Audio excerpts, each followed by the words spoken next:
Malapit nang bumida sa pinakabagong teleserye ng TV5 na Felina ang isa sa prinsesa ng kapatid network na si RC Munoz. Paano kaya niya napagkakasya ang oras sa kanyang hectic schedule? Tara't alamin natin dito sa Spotlight. Produkto ng isang reality show na kilala bilang magaling na kontrabida at ngayon isa sa rising star ng kapatid network si RC Munoz. It's 10 in the morning at getting ready na si RC para sa kanyang dance rehearsal. Teka, parang naninibago kami sa buhok mo. Hindi ba't long hair ka? Ito po talaga yung buhok ko. Bata pa ako. Sa Regine Studio. Sige nga RC, pakitaan mo kami ng killer moves mo. Winner sa paghataw Yan ba ang iyong sikreto kaya napaka-sexy mo? Ganun ako si tagal ko hindi sumayaw. So, nanibago ulit ako. Habang break sa rehearsal, pinasilip sa ating RC ang kanyang van. Usually toiletries, extra damit, shoes. Naku RC, puro naman nakakatakot ang toys mo. Kasi itong mga friends ko, takot si mama dito. So, hindi ko sila pwede iwan sa bahay. Tatapon daw niya. Gusto ko yung wala akong kapareho. Gusto kakaiba. O siya, balitan namin may banda ka, ang Philia.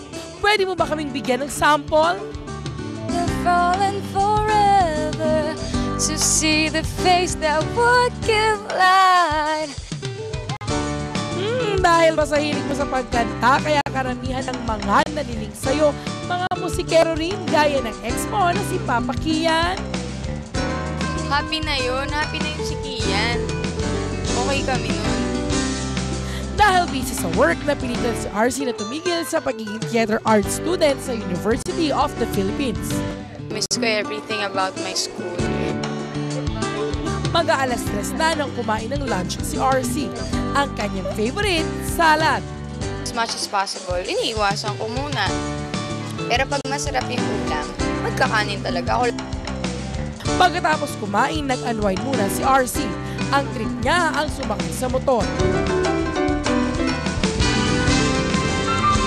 Bukod sa utol kong hudlong, bibida na rin soon si RC sa primetime para sa kanyang teleserye na Felina.